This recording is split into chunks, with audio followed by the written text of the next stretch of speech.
y a todas.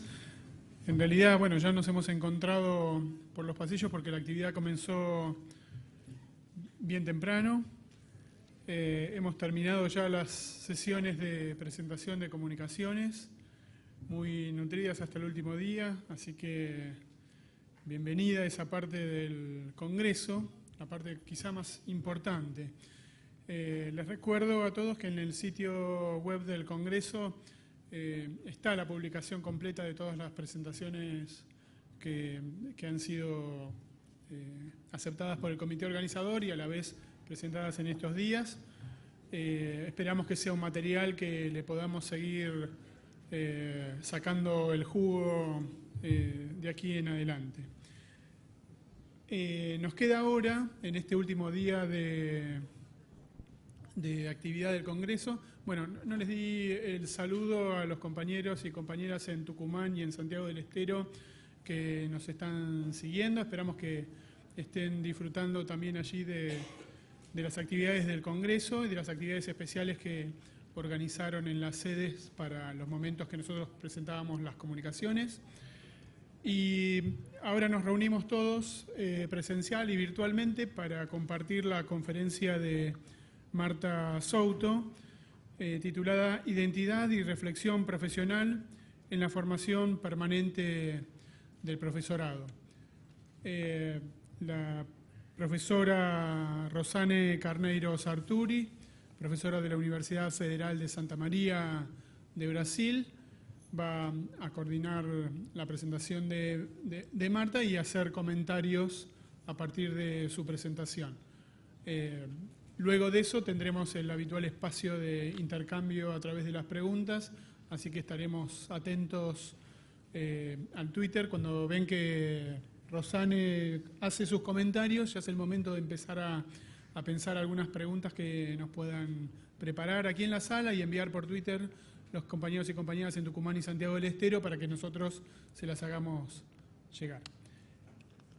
Un detalle importante para todos, aquí en Buenos Aires y en Tucumán y en Santiago del Estero, que es un pequeño cambio en el horario de algunas actividades. Les pido una atención particular al respecto, que va a tener efecto recién en la tarde, no ahora.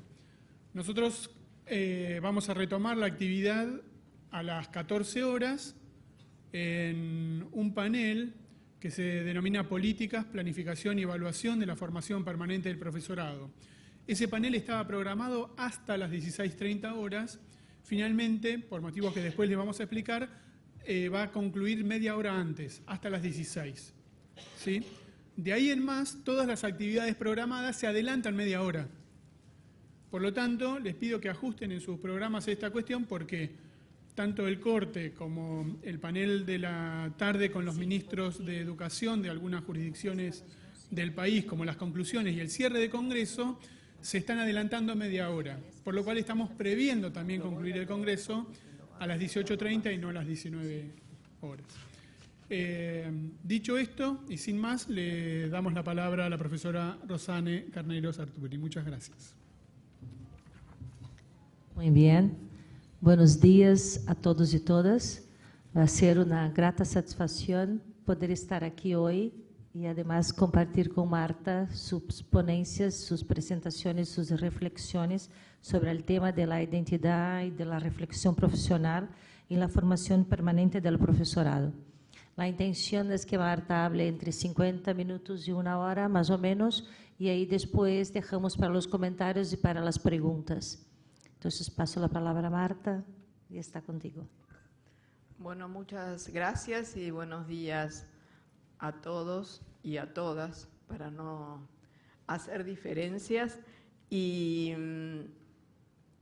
desde ya agradezco la posibilidad de estar en este espacio compartiendo con quienes están aquí presentes y con quienes están a distancia en las distintas provincias que se han podido conectar. Efectivamente, yo voy a hablar de identidad y reflexión profesional en la formación permanente.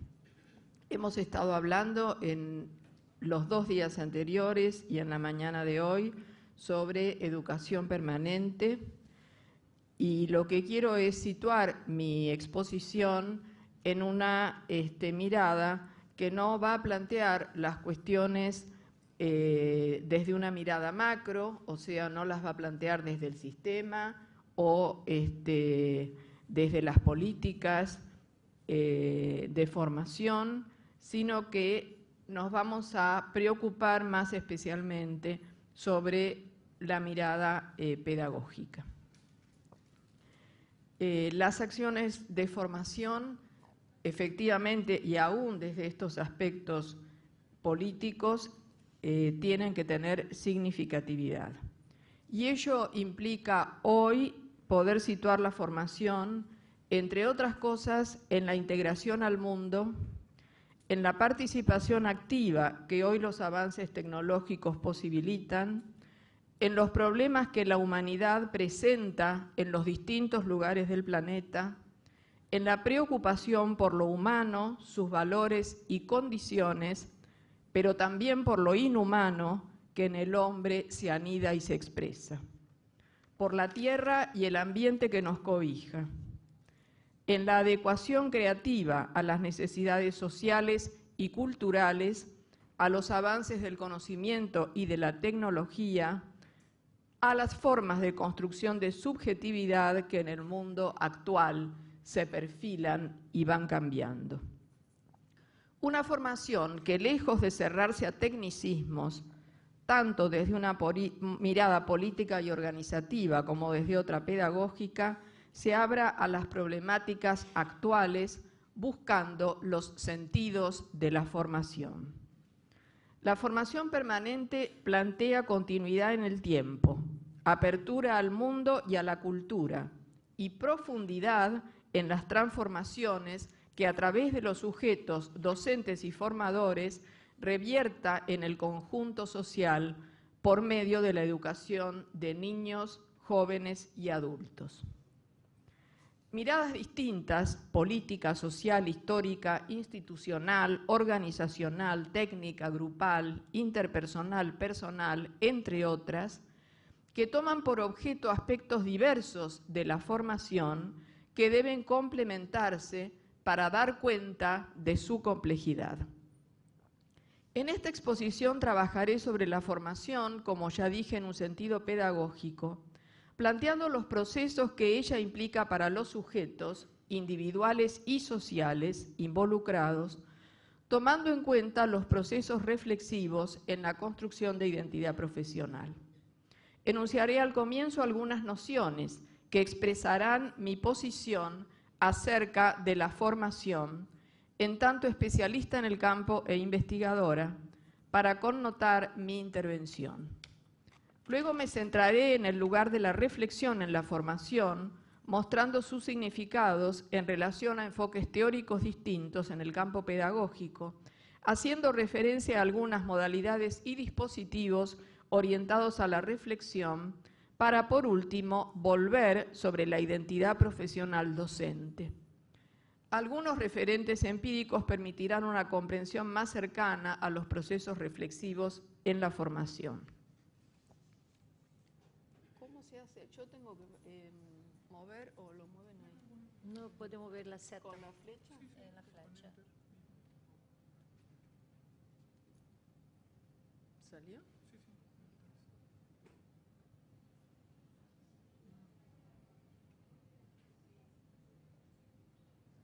Ahí estamos.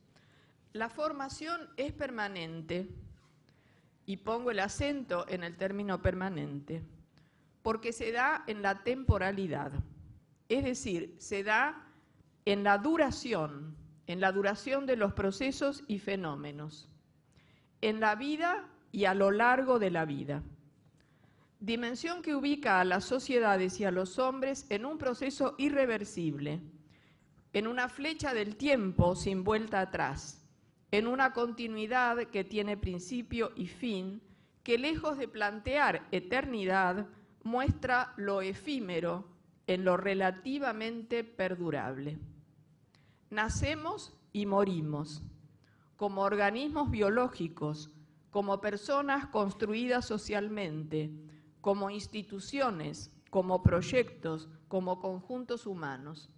Pero en este trayecto perduramos. Duramos a través de nosotros mismos y de los otros en un tiempo vivido en la experiencia que es un tiempo pensable. No es posible volver al origen, justamente por la irreversibilidad misma del tiempo. Pero sí es posible para el hombre pensarlo, imaginarlo y continuarlo en el trayecto que la vida significa. Dimensión entonces de temporalidad que otorga sentido a la formación permanente y que nos permite hablar en relación con la temporalidad de la permanencia. Permanencia del Estado en la implementación de las acciones, del sujeto docente en la formación, de las transformaciones que la formación va generando en el sujeto. Permanencia de lo que la formación del docente va significando en los otros, alumnos y estudiantes, que también se forman para desempeñarse en la vida y en las situaciones que ésta les plantea. A la vez, cambio, es decir, permanencia y su relación con el cambio. Cambio en esa permanencia, que no es estática y donde el olvido, la memoria y el recuerdo se entrecruzan. Temporalidad que da lugar, además, al evento, es decir, a lo imprevisto, al acontecimiento que como portadores de lo nuevo escapan a lo predeterminado. La formación permanece como intención política, como valor, como realizaciones concretas, como nuevos modos de relación en el sujeto, siempre como permanencia, pero permanencia en el cambio, con modificaciones y siempre con sorpresa. No permanencia en lo idéntico, en la mismidad, sino en lo que se transforma. Así puede ser pensada también la identidad, no como construcción en lo mismo, no como repetición, sino como aquello de uno mismo, de una institución, que perdura no en la estática, sino en la dinámica, y en las relaciones con los otros que se proyectan más allá de uno mismo, en lo múltiple y no en lo único, en el sentido profundo que la lógica de la vida y de la muerte nos plantea. Es decir, duración que la temporalidad significa y que abre a tiempos heterogéneos.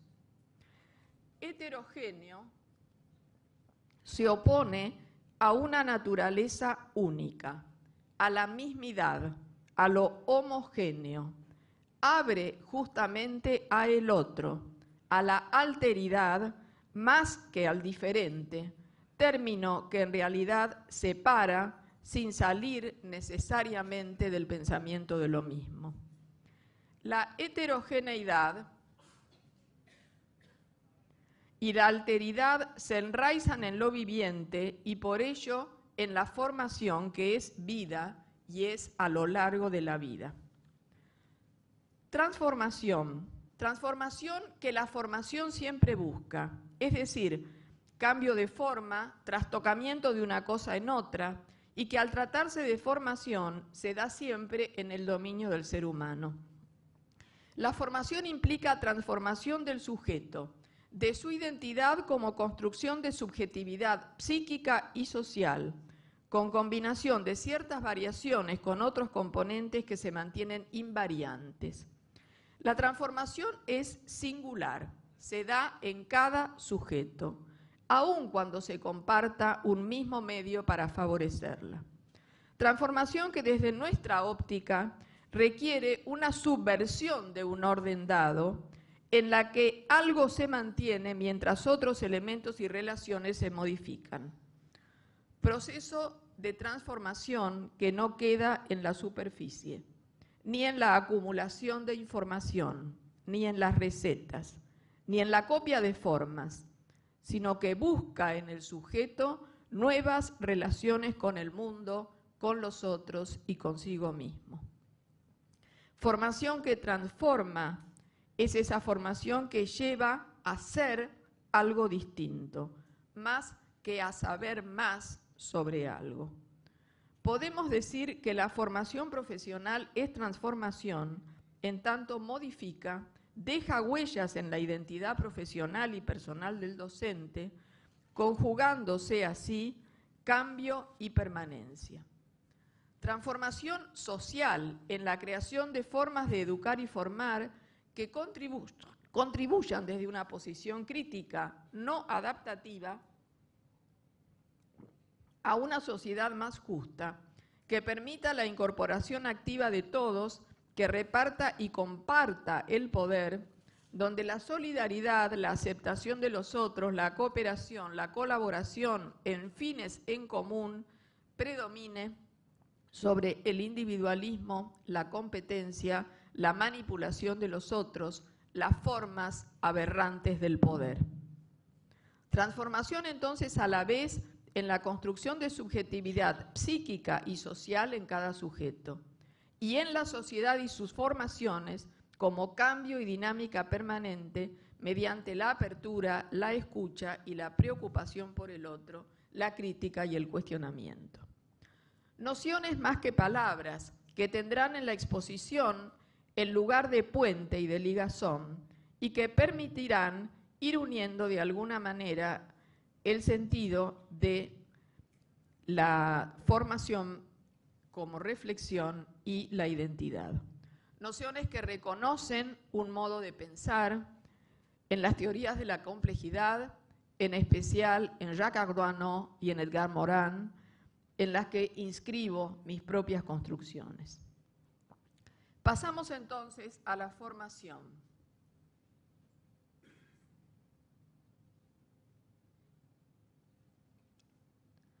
La formación es entendida como la dinámica de cambio, es decir, como los procesos de transformación justamente que a lo largo del tiempo tienen lugar en un sujeto que le significan nuevos modos de relacionarse con el mundo, con los otros y consigo mismo, y que se plasman en la formación docente en modos de percibir, de sentir, de imaginar, de pensar, de hacer en un campo profesional particular. Planteamos aquí una formación a través de la reflexión, no como un nuevo insumo, sino como herramienta incorporada por el docente, como actitud ante su realidad profesional, que no queda en el dispositivo que se realiza, sino que se incorpora como construcción subjetiva, transformando en la marcha, en el trayecto y permitiendo continuidad, no en un saber o un conocimiento precisos, sino en un modo de vinculación con la realidad. Modo de relación reflexivo, que a la vez pone en relación a quien piensa, siente y percibe, a la realidad que se presta a ser objeto de pensamiento, al entorno institucional y social, a los otros con los que se comparte la práctica y la formación. Formar a través de y en la reflexión es adquirir una cierta forma siempre cambiante, una cierta forma de ser docente y de ejercer el oficio de enseñar.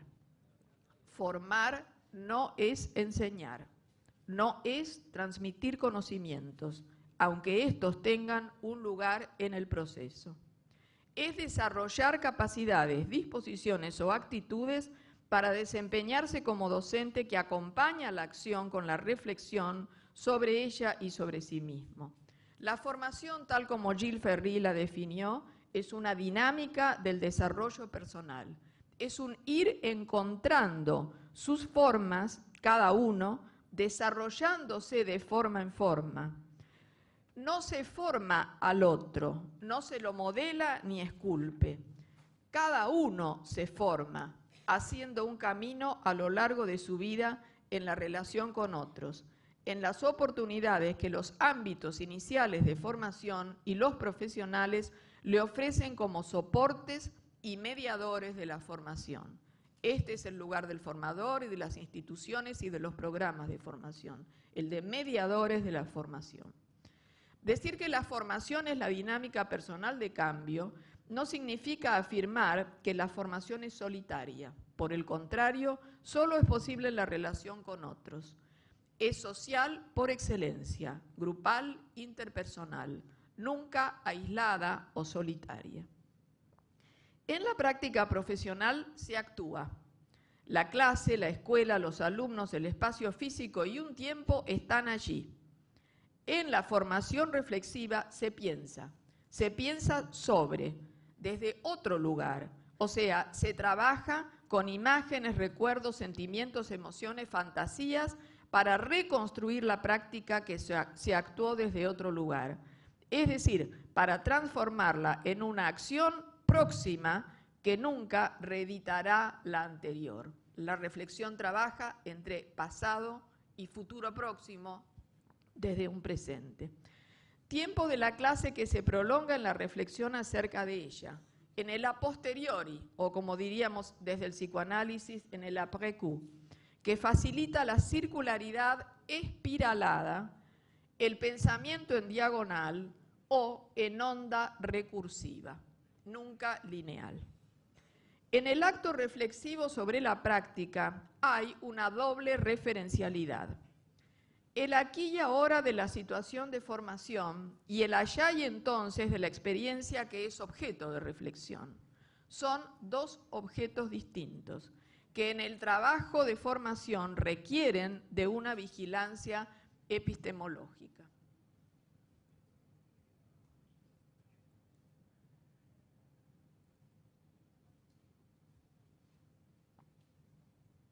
Como verán, muy pendiente de esto no estoy.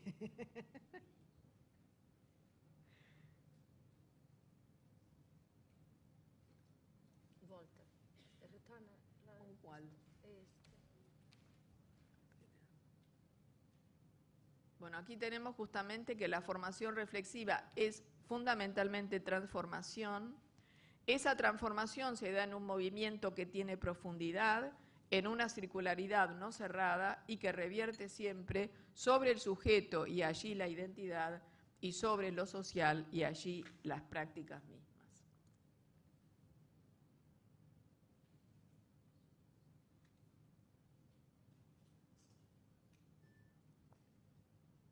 A ver si está la otra.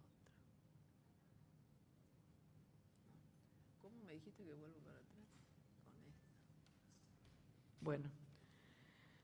La acción sola no es formación, es el pensamiento sobre ella lo que permite formarse. En el sentido de experiencia, de lo vivido, de lo que nos pasa en eso vivido, en cada encuentro rutinario o novedoso, en el acontecer de la vida profesional, lo que permite volver hacia atrás para escucharnos, vernos, cuestionarnos, transformarnos.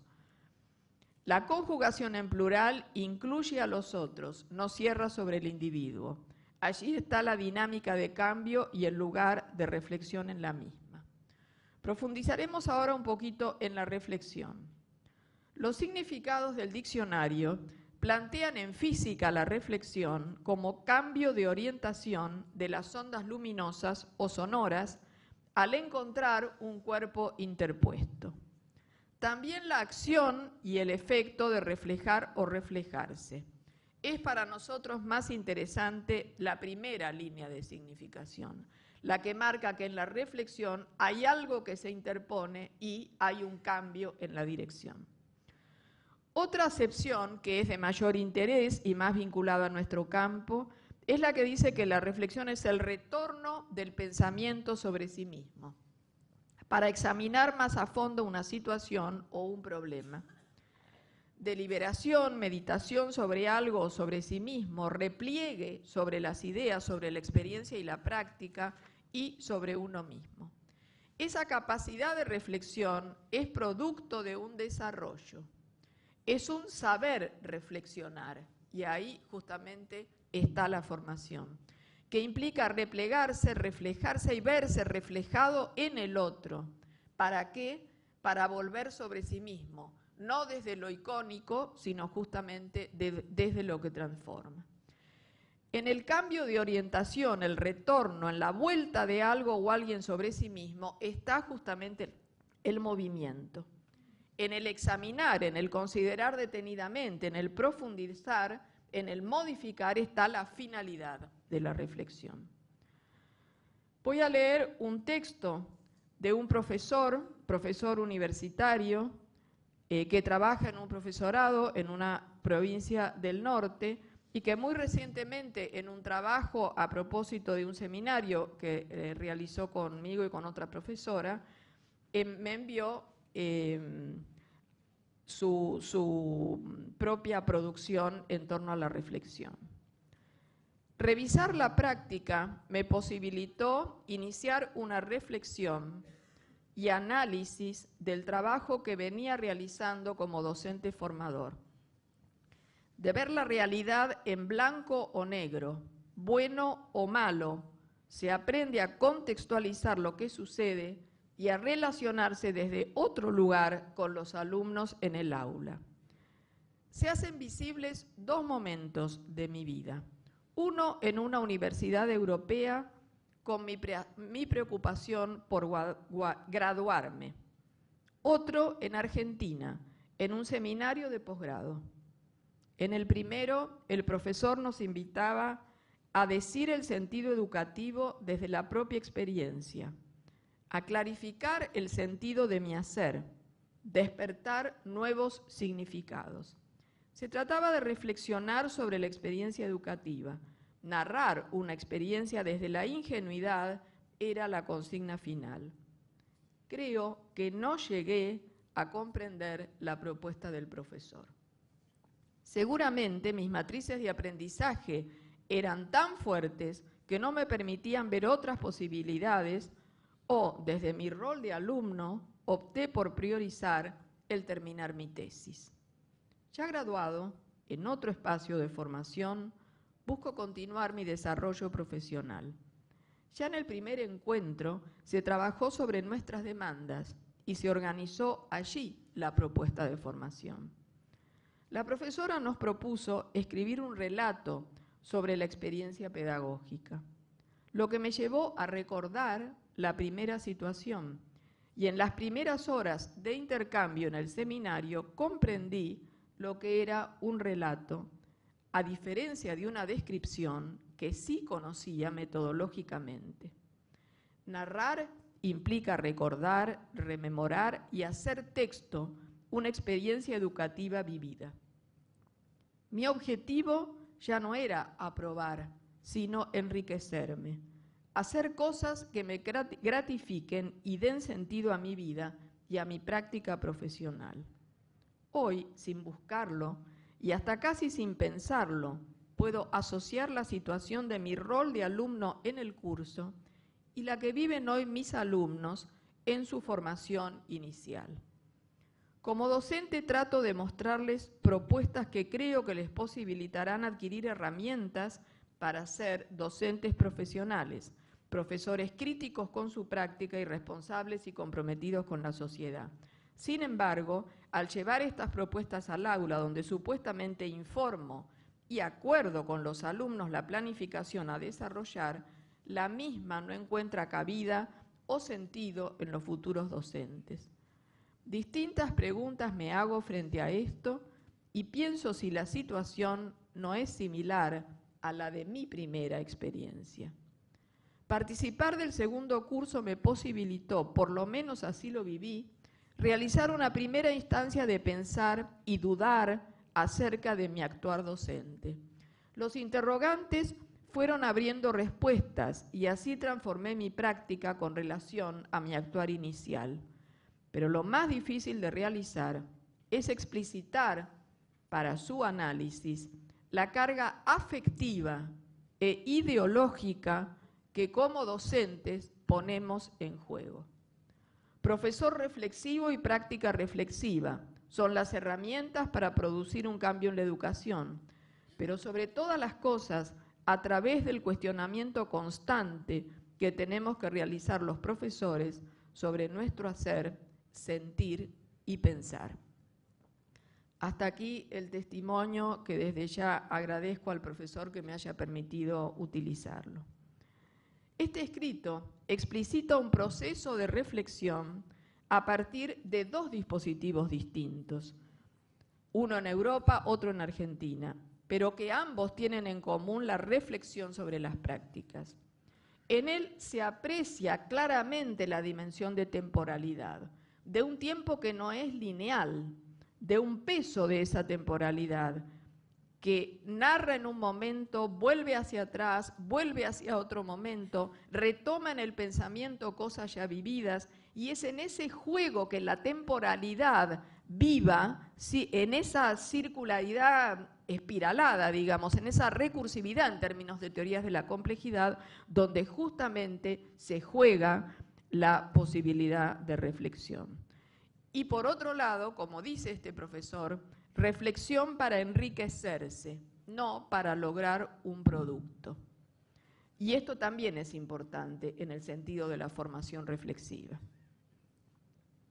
La reflexión implica, por un lado, un retorno del pensamiento sobre sí mismo, un volver la vista atrás. Como diría Wilfred Bion, sería reflexionar, o podríamos decir reflexionar, es siempre volver a pensar. Y esta frase es muy importante y creo yo que le da la profundidad a lo que es el trabajo de la reflexión. Es decir, es un pensando, cada vez desde otro lugar y sobre un objeto que no reproduce a la experiencia original, sino que la recrea, la modifica al recordarla, al pensarla, al imaginarla.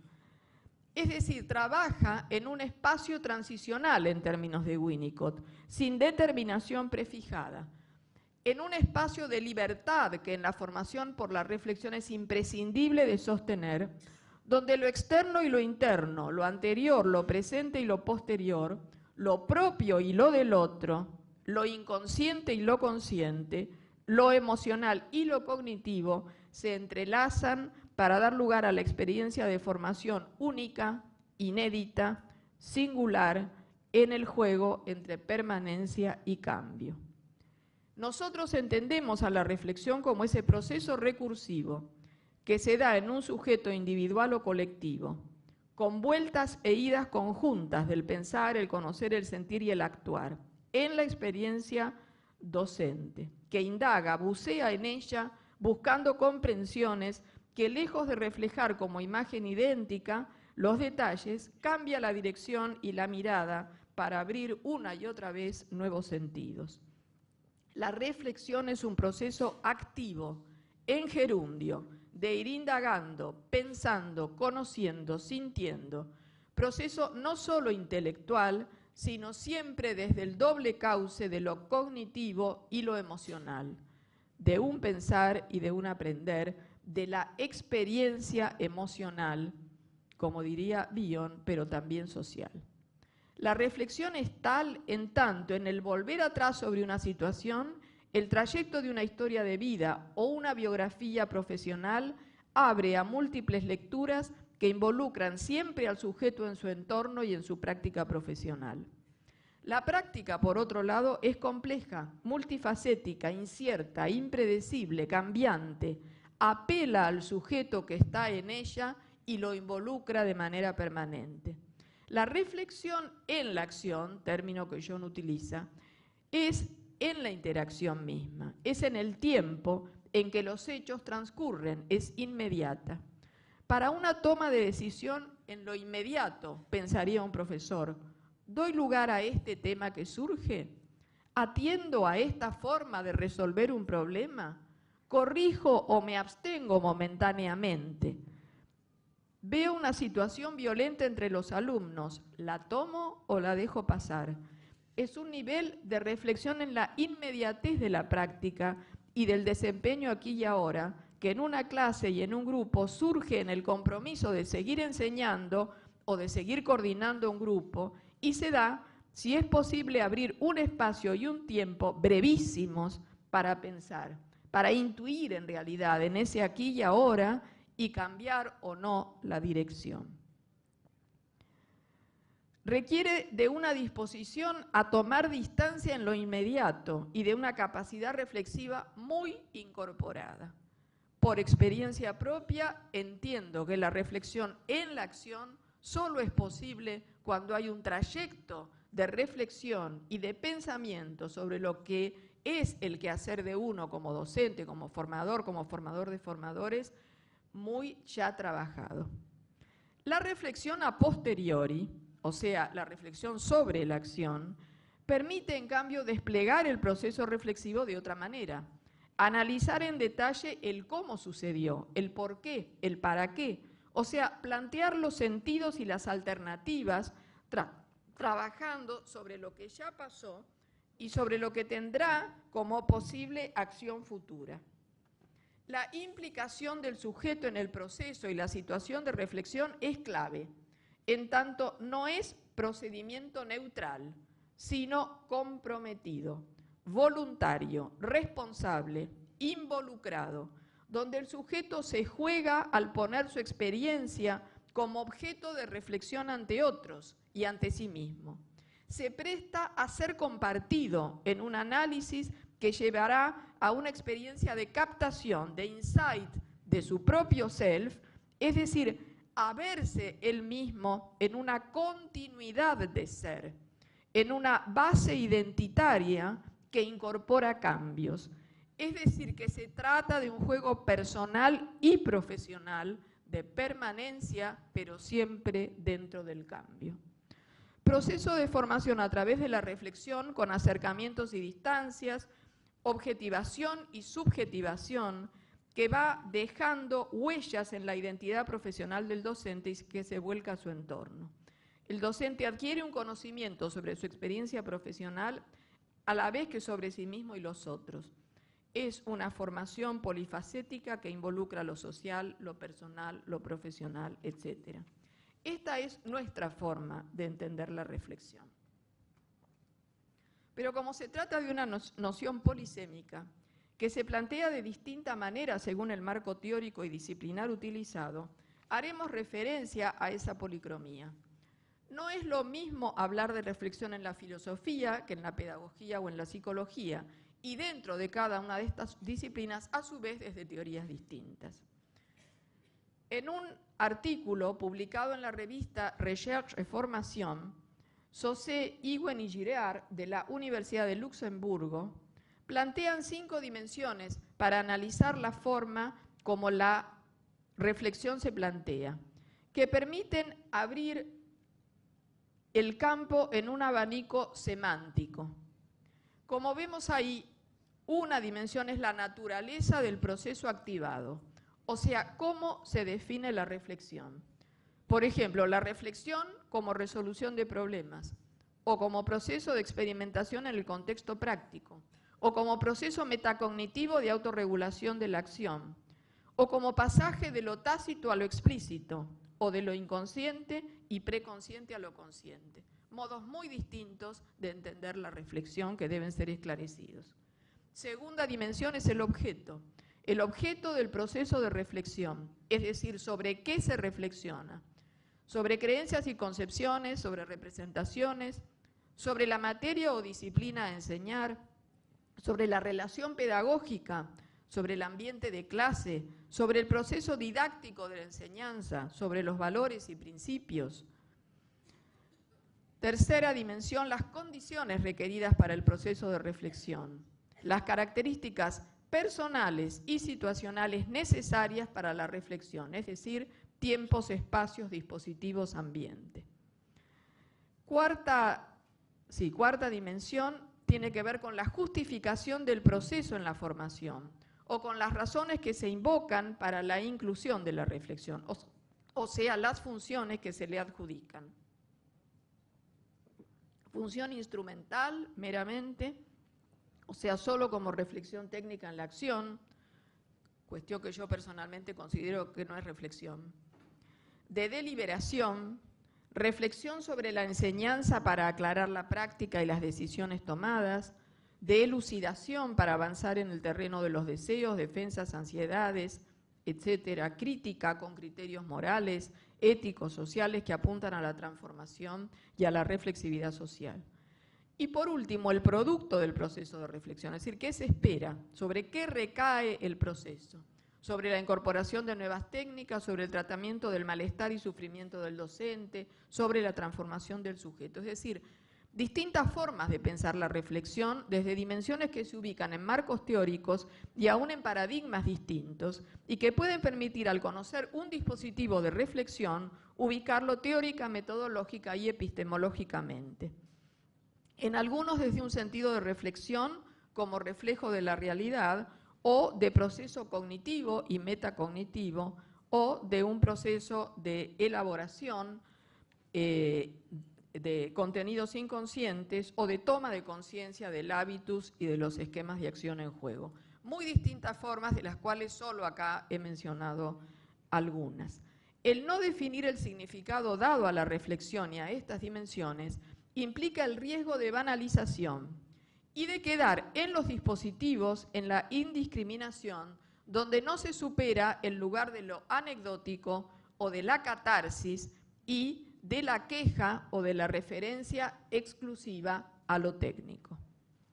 La reflexión en la educación, y solo lo menciono por una cuestión de deuda, tiene como antecedente muy importante la experiencia reflexiva de Dewey. El examen activo, persistente y cuidadoso de toda creencia o supuesta forma de conocimiento a la luz de los fundamentos que la sostienen y las conclusiones a las que tiende. Así define Dewey justamente a la reflexión.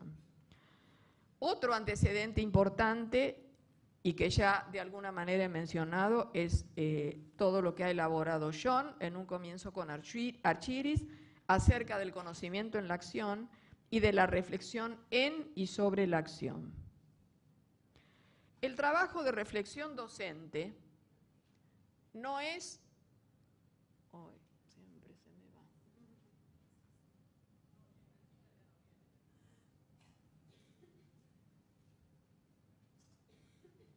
Bueno, acá está lo de Dewey y John. La reflexión no es un camino allanado, no es un camino para nada sencillo. Por eso justamente requiere formación de los formadores que trabajan en dispositivos de reflexión. Se enfrenta siempre a resistencias. Por un lado, el campo de la práctica docente, al igual que cualquier otro campo de prácticas, se conforma como una construcción histórico-social resultante de tradiciones, de modelos pedagógicos, organizacionales, instituidos, de políticas y legislaciones, de teorías y encuadres que han impactado y quedado inscriptos en ese reservorio que la práctica social y profesional significa. Es decir, hay un núcleo duro, hay una materialidad de las prácticas difícil de modificar y que en la profesionalización tiene un fuerte impacto sobre el docente. En las situaciones de residencia en la formación inicial, se rescata el haber entrado en la práctica, el estar con los docentes, el olor a tiza, el pizarrón, etc.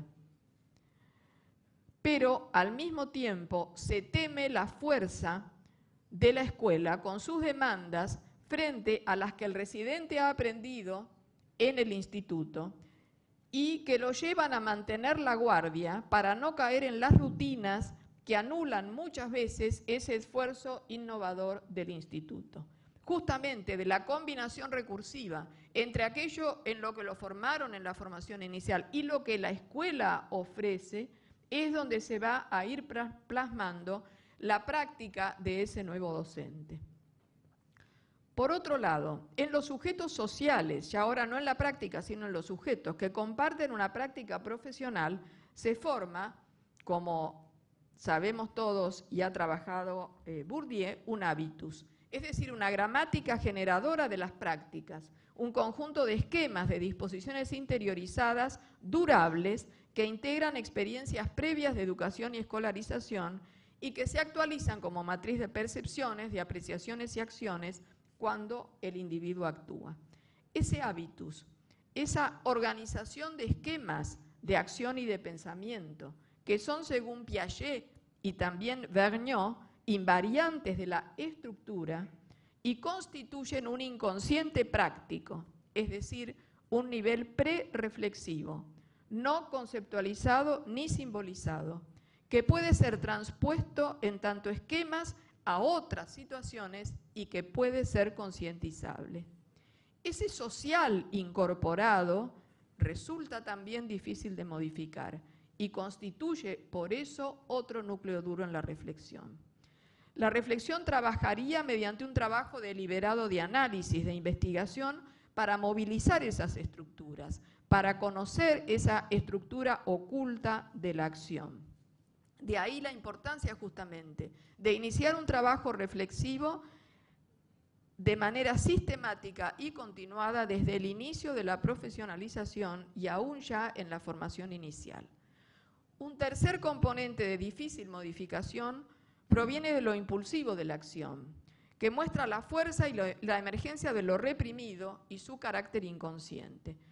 Motivaciones, deseos, defensa, formaciones inconscientes que aparecen a través de síntomas, de actos fallidos, de sueños, de olvidos, resistencias que aparecen frente al dolor de entender estos significados, cosa con la que hay que contar en un proceso reflexivo. El dolor de entender eso acerca de lo cual se está reflexionando y esos sentidos que se van abriendo y elaborar las tensiones que se generan en el trabajo profesional. Otro núcleo difícil de trabajar en la formación docente que requiere de una comprensión que es el psicoanálisis, la teoría que aporta.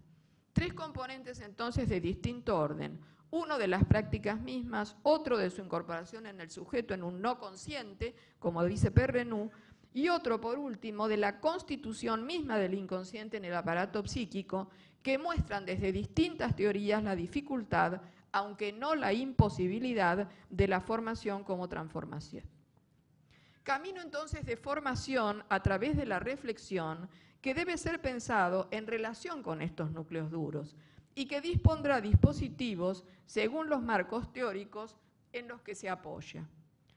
La metacognición como ejercicio profesional del docente sobre los propios procesos cognitivos y sobre las modalidades de enseñanza y de formación implementadas, el trabajo de toma de conciencia del hábitus o de aspectos del mismo que se infieren de la acción misma o a través de un relato, de una biografía, el trabajo de elucidación de aquello que la acción profesional devela de uno mismo, de los significados profundos que la relación pedagógica encierra, de la construcción de ese sí mismo profesional en el juego entre un sí mismo alumno que uno mismo tiene y conserva y otro sí mismo docente que va elaborando.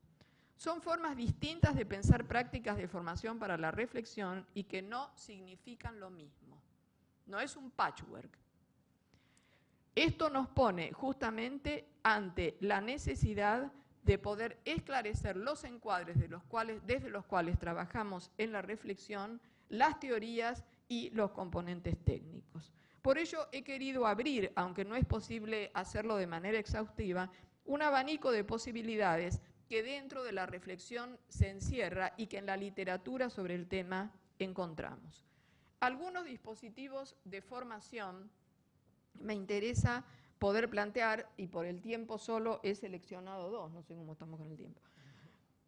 En primer lugar, los grupos de reflexión.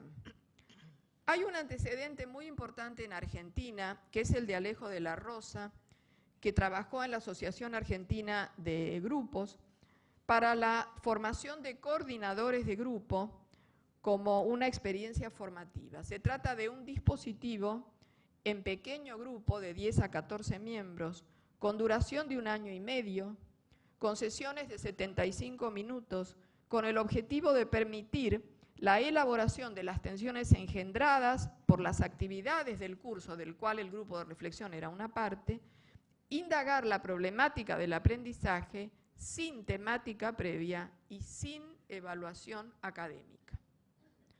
Dentro de ese encuadre, los participantes actuaban libremente, dice de la Rosa, para hablar y filosofar.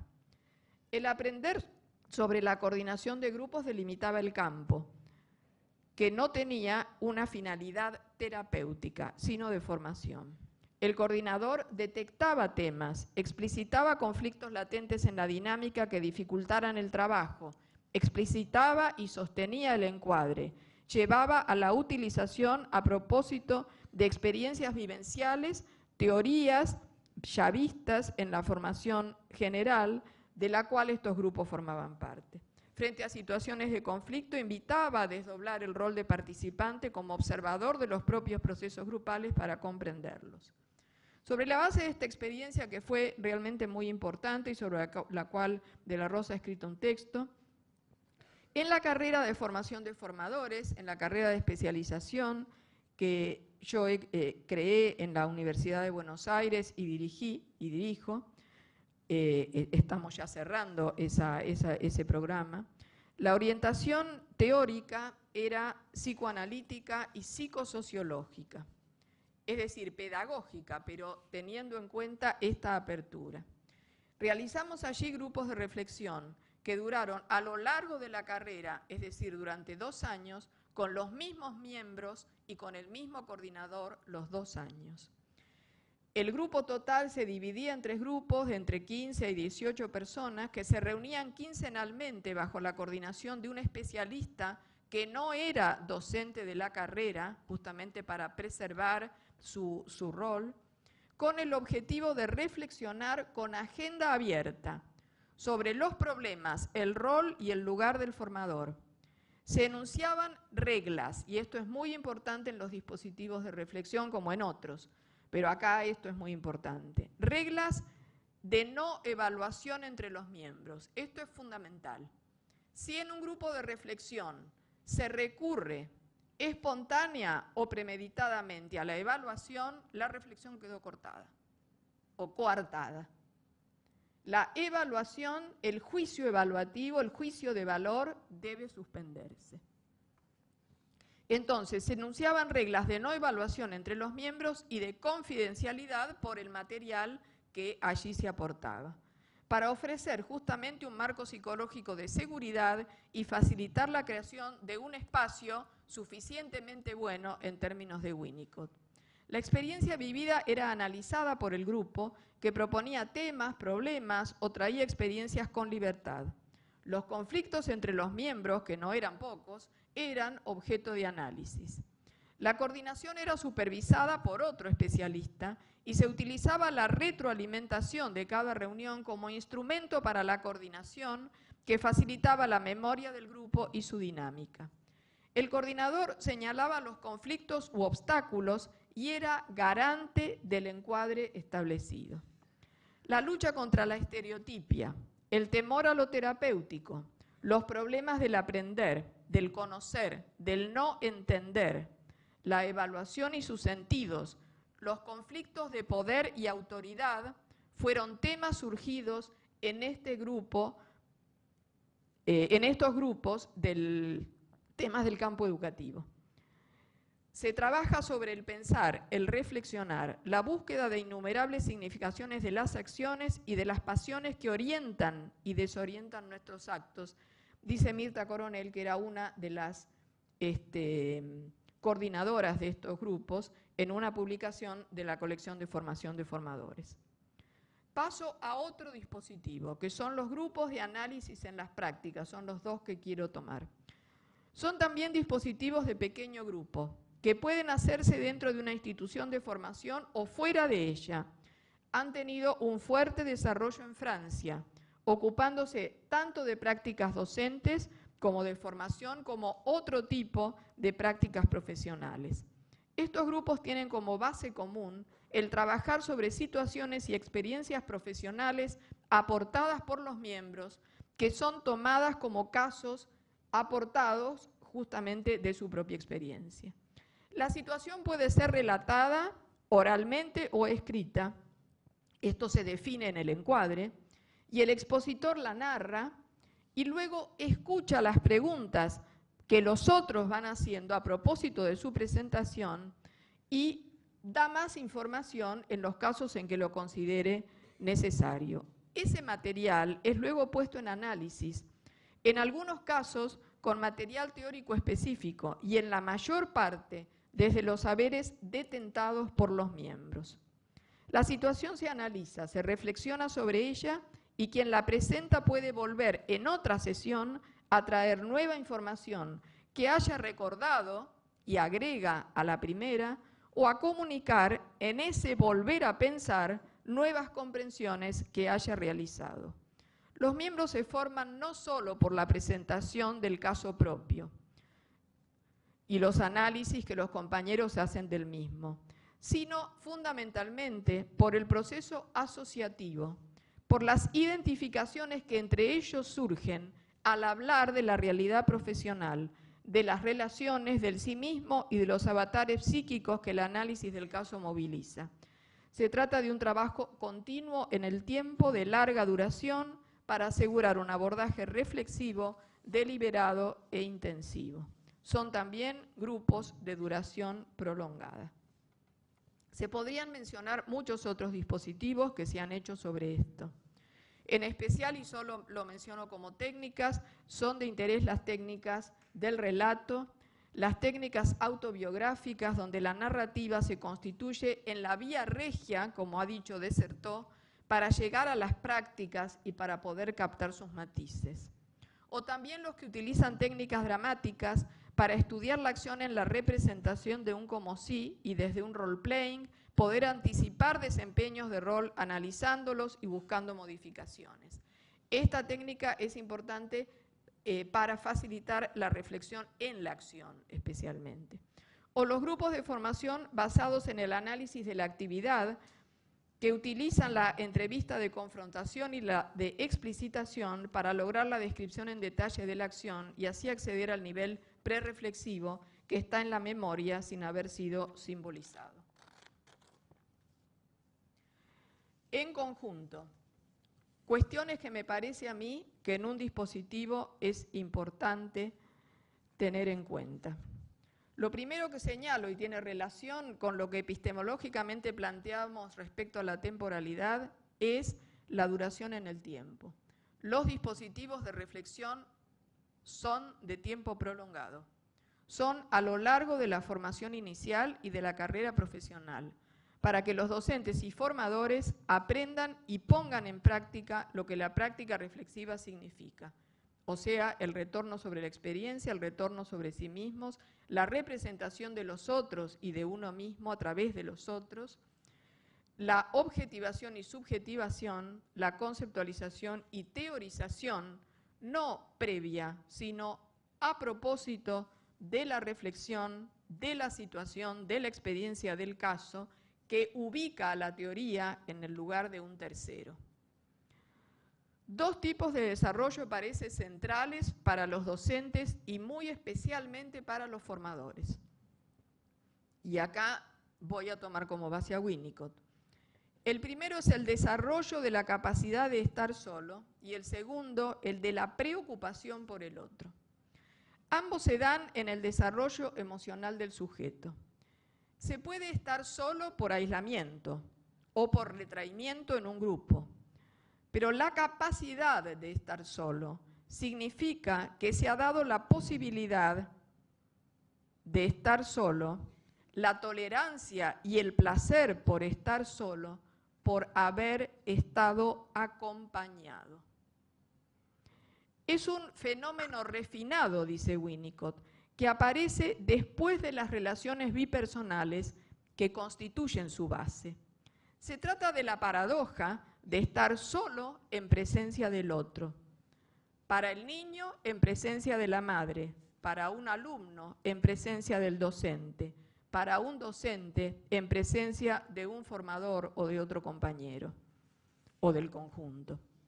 Experiencia que pone a cada uno en relación con su mundo interno, con sus objetos buenos de confianza en uno mismo, que van permitiendo a cada uno a su vez poder ser continente de sus propios contenidos y poder proyectar lo bueno entonces a los otros. Se trata, por supuesto, de un trabajo de mucha profundidad en la reflexión y donde uno mismo es soporte de uno mismo, donde uno mismo puede aprender a conocer sus estados de ánimo, sus emociones, etcétera, y puede tolerarlos y puede entonces estar en condiciones de trabajar sobre ellos. Para ello se necesita de la presencia del otro, una presencia, como diría Winnicott, como no ausencia. Es decir, hay una presencia, hay una ausencia. Y hay una presencia como no ausencia, es decir, cuando se está presente sin intervención directa. Cuando una madre está pero no interviene. Cuando un docente está pero no indica. Cuando deja espacios de libertad y crea, como diríamos en la didáctica de las matemáticas de Brousseau, situaciones adidácticas. Las situaciones adidácticas, que ellos no lo dicen, pero yo lo digo, tienen que ver con esta presencia en ausencia o con esta ausencia en la presencia, digamos. Es decir, con este estar sin tener un papel de intervención con el otro. Se abstiene de su propio pensamiento para que el otro piense y construya. La preocupación por el otro, que está en la base de toda la formación, pero desde ya en la formación reflexiva es muy importante, como responsabilidad, como interés por el otro, al aceptar justamente entrar en un proceso formativo para el otro, es decir, un proceso de cuidado pedagógico del otro. Ambas capacidades hablan del formador en la relación y del ambiente a crear con cualidades de espacio suficientemente bueno, es decir, proveedor de confianza y de comprensión.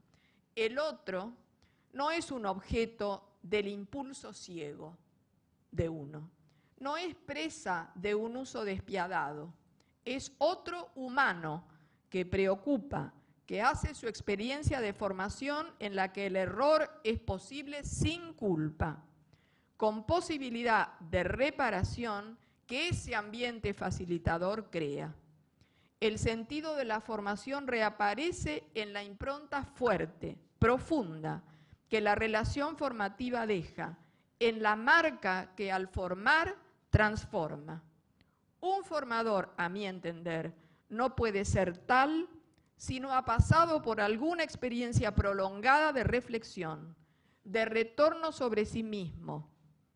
Solo así, como nos decía Filou, estará en condiciones de formar a otros, para que a su vez estos otros puedan retornar sobre sí mismos, sobre sus prácticas que los incluyen y seguir formando a otros. Hablar de reflexión e identidad en la formación permanente nos ha posicionado en una óptica y en una manera de construir conocimiento vinculada a la comprensión y a la hermenéutica. Se trata de ir más allá de lo descriptivo, para intentar una comprensión en profundidad del problema de la formación permanente, sin por ello alejarse de los contextos y realidades actuales. Comprender más que explicar, entrar en el objeto, en la situación, en el otro, para desde allí aventurarse a la reflexión y al sentido. La reflexión en tanto práctica de comprensión supone dar lugar al sentido, que solo desde dentro de una situación, de una acción situada, desde el lugar del otro, desde lo vivido subjetiva y o intersubjetivamente, podemos captar y recrear. Hemos planteado entonces la necesidad en una formación reflexiva de incluir al sujeto, en su implicación, en su sí mismo, en sus formaciones psíquicas, para esclarecer y favorecer el trabajo elaborativo desde el rol y desde el campo educativo. Elaborar la imagen cambiante de sí mismo como docente es una función necesaria a la que un trabajo reflexivo profundo puede conducir. Ello permite volver, y ya como cierre,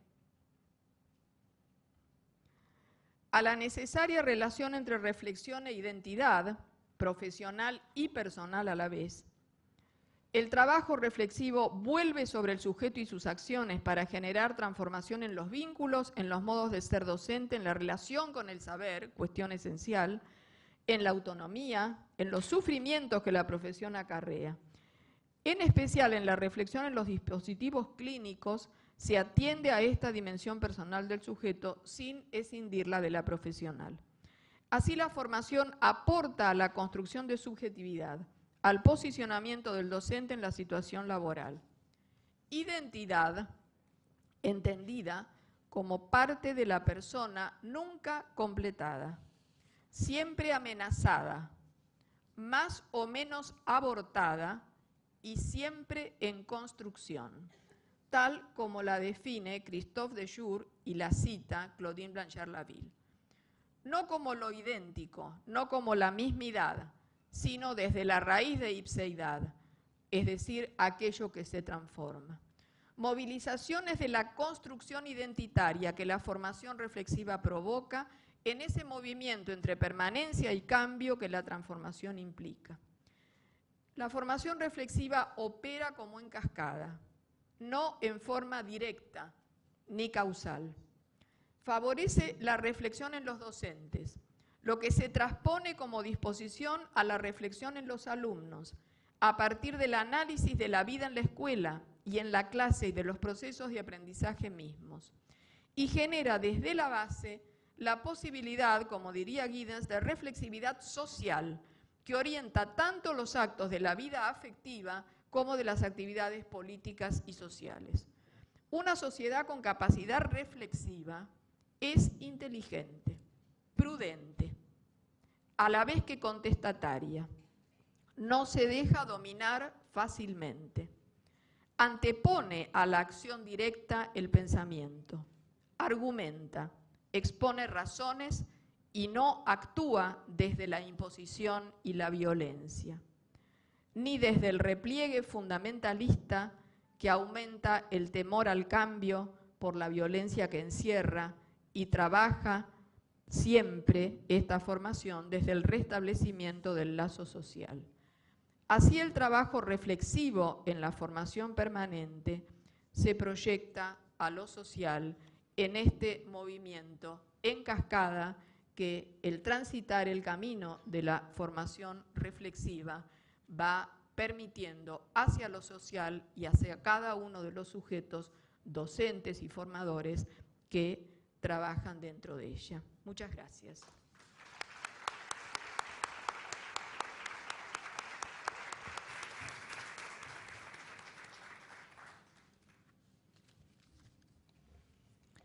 Muy bien. Enquanto yo voy haciendo intentando comentar alguna cosa que Marta ha dicho todo, que vosotros empecé a organizar algunas preguntas para que tenemos todavía un tiempo de 15 minutos que podemos aportar para que Marta pueda contestar las preguntas. Bien. Marta nos ha brindado todo el tiempo pensando un poco acerca de hacer, de verdad, nos ha provocado a hacer una reflexión sobre nuestra formación permanente como docentes, como profesores, como formadores de formadores. Y esta idea del movimiento que tú pones todo el tiempo, que no es algo que se pueda agotar, que tiene una continuidad permanente, nos mueve para una reflexión que nos retoma no solamente en sí mismos, pero como en conjunto con esta sociedad y además de esto como una posición política delante de nuestra función y de nuestro oficio de maestre. Esto es algo que decimos bien, contra quién y a favor de quién estamos pensando nuestras prácticas y reflexionando sobre ellas. Y además de esto, pensar que cuando nosotros trabajamos como formadores de formadores, de verdad que estamos reflexionando sobre nuestras propias prácticas. Y uno es aquello que ha vivido, sus experiencias, su manera de ver el mundo, y está en movimiento permanente con las relaciones en este mundo. Entonces, bien, agradecer a Marta inmensamente la posibilidad de estar reflexionando aquí con nosotros y esperamos que tenga preguntas. No lo sé si Cristian. Gustavo nos está diciendo que no todavía, al menos desde Tucumán y Santiago del Estero. En la sala, Paula.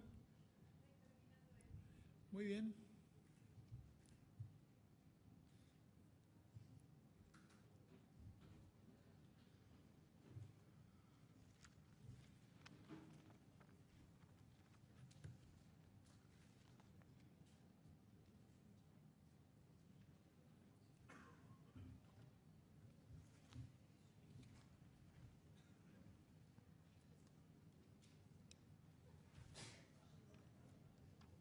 Bien.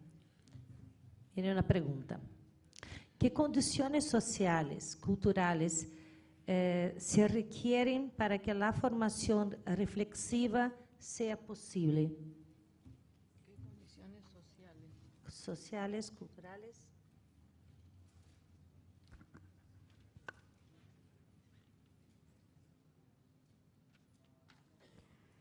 Yo creo que en distintas condiciones sociales y culturales la reflexión es posible. La reflexión como posibilidad es lo más humano que tenemos y ahí estamos todos. No hay diferencias en ese sentido sociales ni culturales. Todos tenemos la posibilidad de reflexionar sobre la reacción con un alumno, de reflexionar sobre cómo nos dirigimos a un padre, de reflexionar sobre un altercado que hubo en la escuela, de reflexionar sobre el no entender de los alumnos de una operación matemática. Todos tenemos posibilidad de reflexionar y lo estoy llevando al terreno pedagógico de la enseñanza. Pero como seres humanos, la reflexión es algo que puede ser posible, que es posible en todos, porque somos justamente personas que tenemos la capacidad de, sobre una base impulsiva que tenemos, de poder simbolizar, de poder pertenecer a ese mundo simbólico, a ese mundo del lenguaje, y por lo tanto de poder pensar. Y la reflexión no es más que eso, es poner en juego el pensamiento. Y esto es posible, a mi modo de ver, sin restricciones sociales ni culturales. No es necesario tener un grupo con determinado nivel para la reflexión, de ninguna manera. Y por otro lado, es mucho más rico, en mi experiencia, cuando los grupos son heterogéneos en todo sentido, que cuando se trata de grupos que se homogeneizan por algún tipo de cuestión. O sea que, bueno, en este sentido me parece a mí que es posible siempre la reflexión y que la tenemos que justamente cultivar. Pero también es cierto que los docentes y los formadores tenemos que darnos cuenta que no a cualquier proceso le podemos llamar reflexión. En la enseñanza, en la formación inicial, cuando un practicante hace su residencia, un profesor de prácticas lo observa y al terminar su clase le dice, ¿qué pensás de tu clase? Eso solo no es reflexión, no nos engañemos. O decirle, escribe una narrativa y luego, dado el tiempo y el apuro de lo que hay que hacer, solo se queda en decir de qué se trata o no. La reflexión implica meterse adentro de eso, implica poder ver qué es lo que está ahí, desde distintos niveles, incluido el técnico, nunca exclusivamente el técnico, pero hay que ver qué es lo que se da en esa situación que se relata, en esa situación que se escribe, o en esa clase que acabamos de observar y en la que han pasado enorme cantidad de cosas. Pero también por eso yo vuelvo a la cuestión epistemológica, que para mí es fundamental. Si la práctica no es pensada como desde la complejidad, si no es pensada en la enorme cantidad de dimensiones que en ella intervienen, en el sujeto que está dentro de esa clase, en los padres que están presentes en esa clase, aún en las representaciones y en las exigencias hacia sus propios alumnos y hacia los docentes, la reflexión se transforma en algo muy superficial, en algo, digamos, que a mí me parece que deja de lado enorme cantidad de factores que son los que nos tendrían que permitir una reflexión a fondo. Por eso digo, me parece que en nuestro campo, yo pondría el acento por muchas prácticas que he visto en que la reflexión no es algo que se hace solo porque nos sentamos a reflexionar. Requiere de dispositivos, requiere de una preparación, requiere de unas disposiciones internas aún del formador que tiene que ponerlas en juego en ese dispositivo. No es fácil hablar de lo que uno hace, es uno mismo el que se juega cuando uno dice en mi clase pasó tal y tal cosa. Por lo tanto, lograr espacios de seguridad, de confianza, espacios donde esta característica que yo digo del continente, yo me represento muchas veces al sujeto sobre sí mismo como en sacos, lástima que no puse acá, pero eso se ve en el útero, se ve en las maternidades de Picasso, esa cosa de la contención, del abrazo, del poder sostener al otro, no porque lo va a hacer como el amiguismo, sino porque es una cualidad intersubjetiva que necesariamente tiene que estar presente y que es necesario trabajarla. Por eso, ansiedades persecutorias deben ser trabajadas si es que aparecen para justamente evitar que el ambiente sea de este tipo. Y por ello también la evaluación tiene que quedar afuera. Si se trata de un dispositivo de reflexión, y esto a lo mejor a los docentes nos cuesta mucho, la evaluación en el sentido de una calificación o aún de una, no sé, modalidad determinada para una acreditación, tiene que ser puesta afuera. Porque la reflexión requiere libertad, son espacios de libertad, y esa libertad hay que garantizarla, y hay que garantizarla desde la persona misma del formador y desde el dispositivo que el formador pone en juego. Si no, estamos generando, digamos, obstáculos a que estos procesos, que son duros, acabo de ver que en Francia se ha publicado ahora, y no pude leer el libro, sino un comentario sobre el libro en una revista, un trabajo de quienes han trabajado muchísimo en la cuestión de la reflexión en Francia sobre las dificultades, ellos le llaman las resistencias. Lo que ellos están ahora justamente escribiendo es en el análisis de las resistencias que la reflexión genera en los docentes. El docente prefiere muchas veces decir, no, ¿para qué todo este trabajo? Vamos a los hechos. Mas uma pergunta que creio que viene um pouco ao encontro de lo que tu estás dizendo. Que percepção tem ao momento sobre as jornadas de PNFP nuestra escola como espaços de reflexão genuína em el sentido enfatizado recién dentro de las instituciones? Yo no conozco la experiencia de manera cercana como para poder dar una opinión y por eso no lo voy a hacer. Solo he visto, digamos, los enunciados sobre el proyecto. Me parece que el proyecto está bien orientado y me parece que es como una posibilidad de generar espacios. La cuestión es que, vuelvo yo a decir, una cosa es la intencionalidad política, cómo esto se plasma en una organización, en una administración de sistemas, etcétera. Y luego esto hay que ponerlo en la práctica concreta. Ahí tienen que mediar acciones de formación de formadores. Esto no lo tengo muy claro cómo se está trabajando. La formación de formadores en el campo de la formación docente es imprescindible. No hay posibilidad de cambio, no solo en la formación, en la educación en general, si no hay modificación de los formadores. Los formadores no son jerárquicamente superiores a los demás, son otro más que ha hecho su experiencia y que por distintas circunstancias puede estar en un lugar determinado como profesor de un instituto o en el cargo que sea. Pero esos profesores tienen que estar en formación continua, tienen que estar en formación permanente, porque si no estamos contradiciendo la idea de la formación permanente. Es formación permanente porque es a lo largo de la vida, y aunque tengan 70 años como yo tengo, hay que seguir formándose. Yo me terminé de jubilar, me metí en un grupo de Deleuze, me metí en un grupo de Lacan, estamos en este momento haciendo un grupo de Winnicott con el equipo, es decir, no es cuestión de que uno se diplomó por los años, o por el título que ha tenido. La formación permanente se encarna en nosotros, en esa vida activa y en esa búsqueda permanente por otras cosas. Uma outra pergunta, e aí com esta vamos encerrar. Se poderia ampliar questões relacionadas com a tensão entre os institutos formadores e as práticas de seus residentes em las escolas de destino? E te pergunta alguma bibliografia para ampliar estas temáticas. Bueno, nosotros en el equipo de investigación que yo dirijo, en el Instituto de Investigaciones en Ciencias de la Educación de la Facultad de Filosofía y Letras, de la UBA, justamente nuestro proyecto de investigación es sobre formación en las prácticas y residencia, y el que vamos a iniciar ahora, que es un nuevo proyecto, continúa en la misma línea.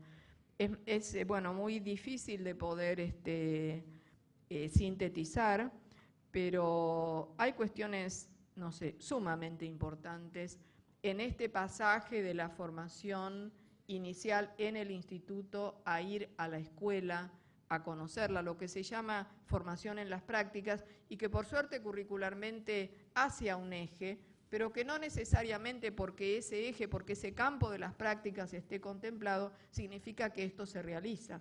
Hay que ver cómo se realiza. Si la formación en las prácticas se hace por sumatoria, si en el primer año vamos al barrio, si en el segundo año vamos a las instituciones educativas, si en el tercero entramos al aula, en el cuarto hacemos las prácticas, etcétera, etcétera, pero no hay algo que interrelacione todo esto, si no hay los formadores mismos no se ponen en conjunto a pensar que son en conjunto responsables de esa formación en las prácticas, por la sumatoria no se resuelve la cuestión. Y por otro lado hay un enorme problema que sigue existiendo y que yo lo he encontrado entre lo que son las instituciones de formación y lo que son las escuelas destino. Nuestra investigación está destinada a la formación de los profesores para primaria. Pero, por supuesto, hay diferencias culturales de una institución a otra. Hay diferencias importantes en las prácticas, en los sujetos que están en esas prácticas, que hay que tener en cuenta. Pero lo que no se ha logrado superar es que así como antes se pensaba en enviar el practicante a la escuela tal, o mucho antes al curso de aplicación, cuando estábamos todavía con la escuela normal, lo que no se ha pensado es que el proyecto de formación en las prácticas es un proyecto interinstitucional.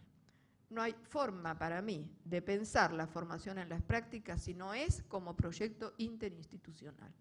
Tiene que haber un juntarse de la escuela o de las escuelas de un distrito, de una localización determinada, con él o los institutos de formación y la universidad, en el caso que haya una universidad que forme docentes, para generar un proyecto en común.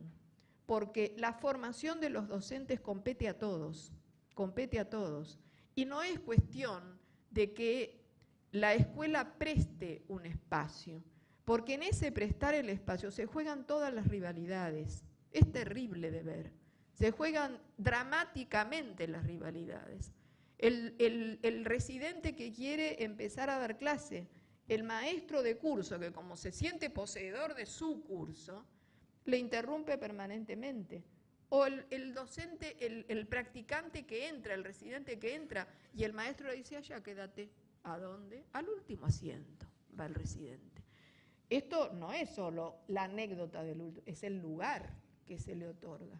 Nosotros hemos elaborado una hipótesis que para mí es una hipótesis fuerte de un caso, porque nosotros hacemos investigación con enfoque clínico y hacemos estudio de casos desde la singularidad.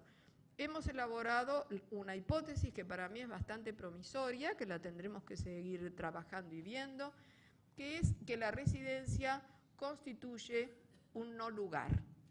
Es decir, utilizando de Marc Augé y de la antropología, este sentido de un no lugar. Y este no lugar, dice también nuestra hipótesis, lleva al residente a una angustia muy primaria, que es la angustia de no reconocimiento. Angustia que está en el nacer mismo de cada uno de nosotros, en la espera que la familia hace, en el nombre, en el lugar que nos están dando y otorgando cuando nacemos.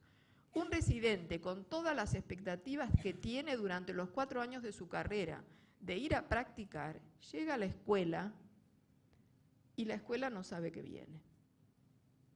Es decir, se habló con el director, pero en la comunicación del director con los demás, las cosas se han cortocircuitado, de tal manera que los residentes que vienen con toda esa expectativa del primer día de ir a la escuela, lo que se dan cuenta es que no los esperan. que no hay un lugar. El ponerlo en el último asiento también, y estoy tomando dos cosas que tienen que ver con el espacio, pero no estoy hablando de un espacio, estoy hablando en tal caso de lo simbólico, de un significado, de un sentido, que es el no dar lugar al nuevo, es no dar lugar a aquel que viene para formarse como docente y que en la cadena va a continuar lo que nosotros hacemos. El juego de rivalidades que se da en este sentido es enorme. Esto tiene que ser trabajado. Tiene que ser trabajado porque esto realmente dinamita la formación en las prácticas.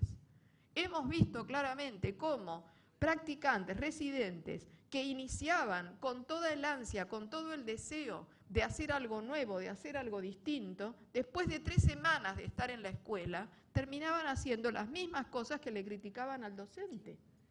Y volvían a retar a los chicos, a discriminar al que hacía lío, al que no podía aprender, etcétera, etcétera. Lo mismo que habían criticado, porque esa experiencia no les dio posibilidad, porque no hubo esa capacidad de preocupación por él, porque no hubo esa posibilidad de análisis y de contención sobre lo que va haciendo y en el vamos, para que esa situación se pudiera realmente transformar en situación formativa.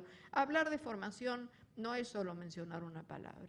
La formación es algo muy profundo, es algo que nos involucra, es algo donde nuestra forma de ser, nuestros componentes identitarios. Yo no trabajo ya mucho con la identidad en sí misma como concepto que pertenece mucho al pensamiento moderno, sino más con la construcción de subjetividad. Pero esa formación nos construye. La formación es el recurso fundamental para ser seres humanos plenos. No solo porque aprendemos A, B o C, porque tiene un sentido mucho más grande. Mucho más grande. Por eso comencé yo la exposición diciendo en el mundo qué es lo que esto significa.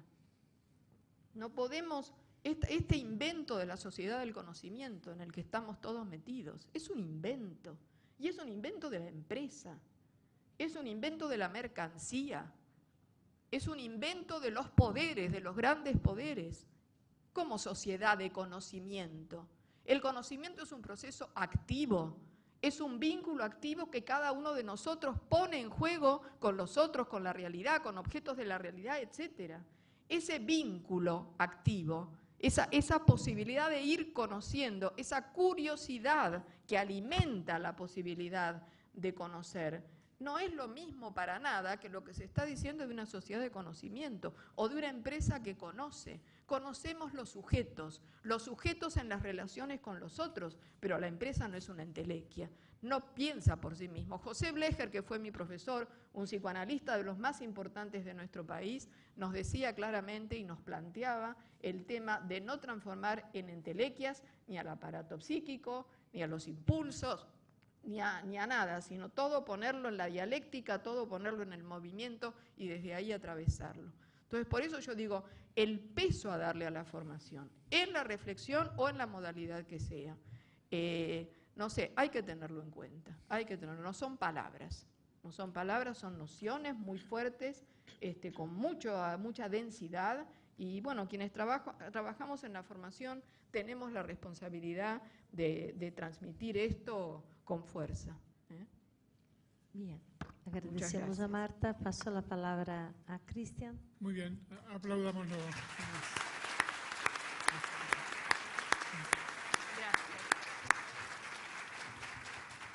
No detengamos el impulso. Bueno, no dan ganas de cerrar, Marta, pero hay que hacerlo. Sí, es la hora. Tenemos actividad por delante. Nos reencontramos aquí a las 2 de la tarde. Les recuerdo 2 detalles. Uno es que la actividad a partir del corte se ha adelantado media hora respecto del programa original. Para los que no escucharon antes, lo reitero. Es decir, que el panel próximo va a durar, se va a extender desde las 14 hasta las 16.